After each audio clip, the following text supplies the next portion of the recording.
Hi, it's Anna, the producer of the Montel Weekly podcast. I'm not sure if you noticed, but our show is quite well traveled. In the season of various events in the energy world, the majority of the episodes was recorded on location and produced remotely. But recording in London has always been the best. Despite the hard-working construction work team behind the windows. Yeah, they usually try to keep up with our podcast.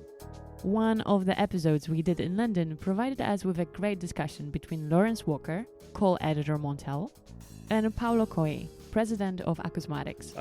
Yeah, absolutely. I mean, I'm interested, Paolo, a little bit in this cyclicality of prices and of markets, commodities in particular. Could you go into some more details here? I mean, are we experiencing the downturn in the cycle before we go up again? I mean, what are the dynamics at play here? When it comes to commodities, of course, especially coal, we always also have to think about sort of germane markets such as the foreign currency market, right, where we've seen that the dollar has increased or has appreciated globally in recent years, and also the ocean freight market. So these are important factors that should also be considered when looking at commodity prices.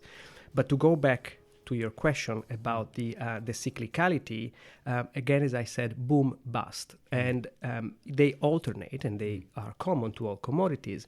One thing that is important to notice is that the boom periods tend to be sharper. Why? Because supply moves slowly, right? And so when there is demand that increases, and as we've seen for the past, couple of decades, China is really dictating what happens on coal in terms of the demand. And with the different regulations and always changing regulations in China, demand can shoot up quite sharply. And sometimes supply can be slow in response. And so this causes prices to boom up. Now, at the same time, once supply moves, and this would be supply in terms of coal, but also supply of dry bulk carriers, right? Or shortage, if that's the case, then there is a decline. And, one such example is that the fact that coal prices, after reaching peak values in the early 2010s, so 2011, 12, they went down for a period of about 5-6 years, only to go back up quite sharply, and now they're coming back down again. So we're not quite bust, but we're not far away. We're not bust, and then of course we cannot or must not forget the fact that the global economy is slowing down. Anywhere you look, you can look at the Eurozone. It grew by 2.2% in 2018, which was down, so a slowdown in the growth with respect to 2017. So that has a factor. Similarly, industrial production, again, global GDP has been slowing down, and these factors impact demand for coal. Sure. I mean, Laura, you talked about oil a bit, and obviously that's also, we're at very year highs or 5-month highs. 6 months, even close to 6-month highs.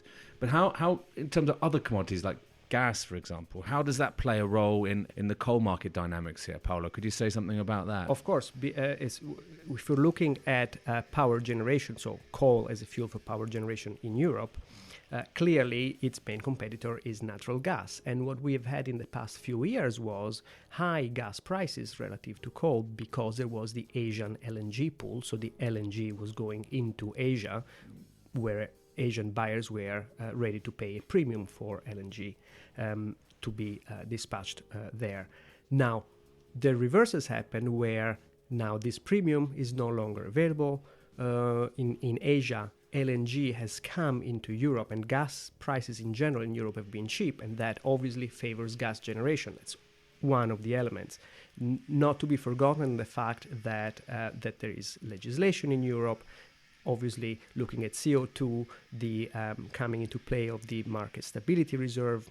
In the carbon market. In the carbon market, of course. And that means that there is a strong disincentive to burn coal. And so there again, a lower demand for a given supply. Sure. So these are all factors all at play. And here. I think that's again, as you can see. Even looking at the prices, for coal API2 prices, we reached rose above 100 in early October last year, and it's been heading downwards since. You can look at the gas prices, and they kind of mirror it. If you look at the sort of MBP, TTF prices, we're seeing highs again in October, tailing off now. And I think especially the API2 has become very sort of intrinsically linked with gas, more so perhaps than we've seen sometimes in recent years when the markets looked to Asia for directions, looked for other particular drivers. But because of this absolute oversupply in LNG, in gas that we have at the moment, it's really kind of dominated the whole market, and they're, the moves we're seeing are very closely linked and linked to gas, to developments. So we see an upturn or a downturn, they tend to move quite closely at the present. And obviously, as Paolo mentioned, the dark spreads are pretty poor. Dark spreads, that's the profits from generating power from coal. Yeah. Exactly. I mean, some in Germany are barely scraping $1 at these sort of levels. So. But I'm just wondering. It's interesting how it all relates to other commodities, and specifically and to sort of cycles, commodities, boom and bust cycles. But isn't also, a big factor here is what China decides. I mean, the policy front from China. So China decides to import less or import more, and prices move accordingly. Isn't that also a major factor here? To hear more on this topic, check out the full episode. It is called King Coal Heads for the Exit. You can find it on the Montel Weekly podcast page, via the Montel website, as well as on Apple Podcasts and Spotify. Paolo Coghe was also our guest in the episode CO2 to Bounce Over Borrowing Wall. You can check out this one as well. The Montel Weekly returns on the 2nd of August. On this occasion, a big thank you to all our guests who shared their expertise and knowledge with the Montel Weekly and its listeners.